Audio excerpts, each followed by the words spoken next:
When you say, well, in our history or in our today reality, this and this and this and this are true, we say only because someone looked at it and caused it to become a reality. But you have choices. You can add to more of that, or you can add to something different. And if you begin to care about how you feel, now you begin to go with the flow, with the true nature of your being. There are some things you need to get over, like death, because there isn't any of it. There's only life. You are life in the non-physical. You are life in this body. You are life beyond this body. You are more non-physical life than you are physical life, even when you are in this body. You are energy first and foremost. You are vibration first and foremost. And we think that it's really time for you to begin to evaluate yourself and perceive yourself from a vibrational standpoint, so that you can begin to quantify every journey, so that you can begin to go with the flow. You know, when you're born, it's much more traumatic than when you die. Because when you're born, you come from pure positive energy into an environment of more discord. That's when you should mourn. Oh, poor little spirit born into this mess we've made. We're just kidding, because it's not a mess, but it is a bit like that. That's why every baby cries.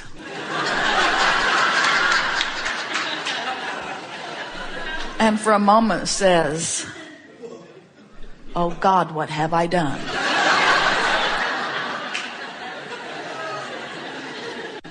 And it's also why the baby goes right back to sleep.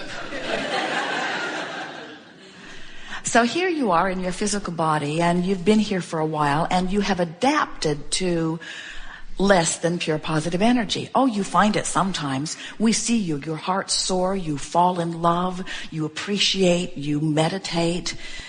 You have all kinds of things that you do. Your slumber is not about your body needing rest from activity.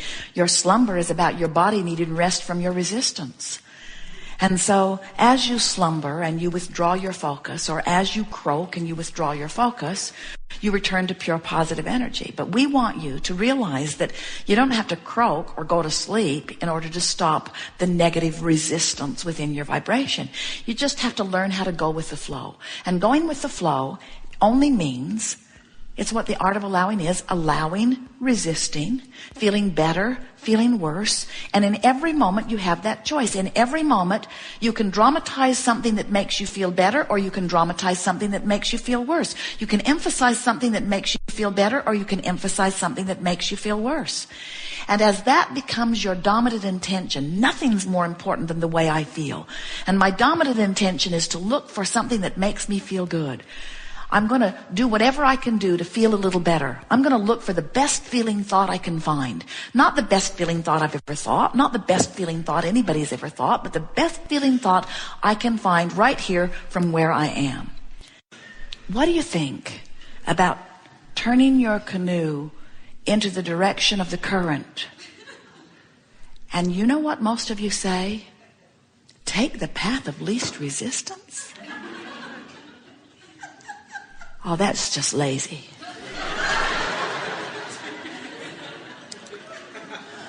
And we say, you didn't come forth to prove anything. You didn't come forth tensed against injustice in order to right it, or tensed against unworthiness in order to find worthiness. You came as pure positive energy into an environment that has been set forth by eons of thought that has been offered before. You were the flow. You are the flow. You came to be in the flow. You did not come for struggle. And you can tell when you're in the flow by the way you feel. You are where you are, and where you are is just fine, because you can get to wherever you want to be from wherever you are. The most incredulous thing that we hear coming from humans are words like incurable. We say, what? You say, it's incurable. We say, what does that mean? You say, it means I can't get to where I want to be from where I am. We say, what dimension are you in? How did you manage to withdraw yourself, to extract yourself from the laws of the universe as we know them to be? How did you manage to pull yourself out of the flow of non-physical energy that is you? You didn't. You can't. There is nobody who cannot get from where they are to where they want to be. That is illogical in every sense of the word, from every law we know, and we know them all in all universes, in all dimensions, in all time-space realities. It's not possible for you to have something that is not curable. It is not possible. Now, you could say it in a more accurate way. You could say, I want something that I am holding myself out of vibrational alignment with. And you know what that would mean? That would mean that you would be saying, I am choosing sickness instead of wellness. And we say, well, that's different. Oh, yes, you can hold yourself in the choice of sickness in the same way that you can put your canoe in the water and turn upstream and paddle. It's the same thing. It's not going with the flow of wellness. It's pushing against the illness, you see. But when you understand that it is natural for you to be well and natural for you to have abundance of all things, and you begin to relax and go with the flow, now every journey becomes quantifiable. And so when someone tells you that what you have is not curable, you want to say to them, in what reality are you speaking? Because in my reality, I can get anywhere I want to be from wherever I am. I just have to get pointed in the right direction. And dear doctor, it sounds to me like you're not it. They mean well. They've just forgotten. Sometimes humans spend so much time looking at what they don't want that they train themselves into a vibrational pattern of that. And bless your hearts, we know that it is just so annoying to be in that vibrational pattern with law of attraction responding to it. So everything in your world looks like that, and have some freak from non-physical dimension who doesn't have rent to pay or a body to tend to tell you that you can be or do or have anything you want.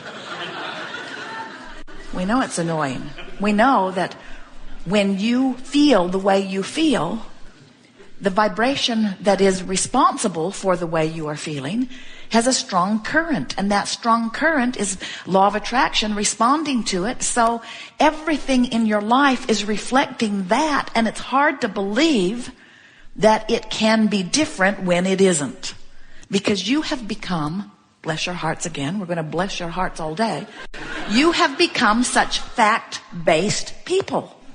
It's true, you say. Here's the x-ray. Here's the doctor's report. Here's the reality. It's true, Abraham. And your airy-fairy frou-frou dust is not going to make any difference.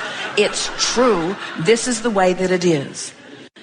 And we say, it's only true because you activated a vibration and made that activated vibration active long enough that it became dominant, and law of attraction responded to it, so it became your point of attraction. Whatever you look at long enough manifests. So let's say you're in depression. What's the best feeling thought you are likely to find from there? Joy? Ecstasy? Hardly. Law of attraction is not giving you that data selection. You can't set your radio dial on 6:30 a.m. and hear what's being broadcast on 98.7 FM. The frequencies are too far apart. And if you're depressed, and friends, it's fine if you are, because where you are is where you are, and nothing is incurable, and you can get from wherever you are to wherever you want to be. But what is the logical thing, the next logical step? What's the best feeling thought that you will probably find, and what's the feeling that will come about if you are in depression or if you are in fear? The best we could hope for under those conditions is something that you would call anger. And if you really want to know, it's more likely that you'll find revenge first. Revenge, rage, anger, they don't feel very good, but they all feel better than depression, don't they? When you're depressed, you feel powerless. And when you feel revenge, you're getting some of your power back. And the reason that it feels better is not because you've gone all the way into full connection with who you are, but you feel better because you're on your way into full connection with who you are. There are lots of emotions along the way, and you know because you've been all up and down it on a lot of different subjects, a lot of different times. But what most of you don't know is that you have control of those emotions, because you have control of how you focus. And if you will care about improving, if you will care about the relief factor is the best awareness that you will ever have about whether you're going with the flow in your canoe or whether you're paddling upstream. If it feels unpleasant, you're going in the wrong direction. So sometimes you say, well, I really don't know how I feel. And we say, then poke around until you're sure. Poke around in there. And law of attraction is really a good friend in that, because whatever vibration you got going on, law of attraction is bringing plenty of stuff that matches that vibration. Law of attraction says that which is likened to itself is drawn. So if I've got thoughts going on that feel awful and I'm beating the drum of those thoughts, I'm beginning to cause an activation of a vibration that is, by law of attraction, getting stronger and stronger and stronger and stronger and stronger and stronger. The attraction factor gets stronger and stronger and stronger and stronger and stronger until eventually things that match it start to manifest around me. So I saw something I didn't like. I focused upon it. I activated a vibration. I talked to other people about it. More people talked to me about it. I joined a group about it. I really got involved about it. I started sending out flyers about it and emails about it. I began to invest my money about it. I became very active about it. It became a dominant vibration within me, and now it begins to manifest in my experience. And now I say, see, I told you. I told you this was a problem. I tried to warn you. And here it is. It is true. It was a problem. And we say it was a potential problem that you turned into a reality because you cared more about justifying your belief than you did about how you felt and your willingness to move up the emotional scale. And so we're talking to you in part because we would like you to clean up your vibration relative to those subjects that are important to you, so that you can have more manifestations that are more pleasing to you, so that the things you don't want can disappear from your life and the things that you do want can come up into fuller fashion in your life.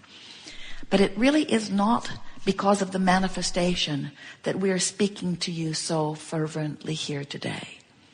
We talk to you in this way because we know the sensation of going with the flow. We know the sensation of, long before what you want manifesting, the thrill of riding that rocket on its way to that manifestation. We know that when you get pointed toward what you want, you'll begin to allow the life that you've summoned to flow through you in such a non-resistant way that the more things you want, the better you will feel. The more things in your future that you are eagerly anticipating coming about, the more alive you are. But if you have many things that you want and you are tormented because they have not come about, now you've got a tug of war going on inside of you that is not good for you. And the diseases of your planet, every one of them is about that tug of war. The more you want something that you're not allowing, the more severe the illness. The stuff you sort of want that you're sort of resisting doesn't cause such a big problem. It's just annoying. But the things you really want that you're really not allowing, oh, that's big. And many of you have lived a lifetime coming to your desires about well-being, about humanity, well-being for the children of the world, well-being about things that you cannot control. Have you noticed? You cannot control how other people live their lives. You can't even control the bombs your own government drops. You can't control what they do with your dollars. You can't control who is voted in. You can't control. You individually cannot control those circumstances that you think you need to control so that you feel better. That's a big part of what is uncomfortable in human race. You feel good when you look at that, and you feel bad when you look at that. And so you say, let's make more of that and let's get less of that. And so you build walls. You try to patrol your borders. Oh, it is so delicious when things begin falling off their economic weight. It is so delicious when finally you begin to understand you've got no choice but to go with the flow. You have no choice but to go with the flow. And if you will decide that you're going to go with the flow, then you will stop torturing yourself. So when we say you have no choice but to go with the flow, does that bother you? It shouldn't when you know what the flow is. The flow is well-being. The flow is love. The flow is outrageous abundance. The flow is well-being. That's the only flow there is. So, we are eager to talk with you about anything that you want to talk about. It will unfold perfectly. You'll notice an uncanny unfolding, because after all, you've been living your lives and you've been sending your rockets into your vibrational escrow. So this meeting has gathered even before you dragged your physical bodies here. In other words, who you are, what you're about, where you are, what you're ready to hear.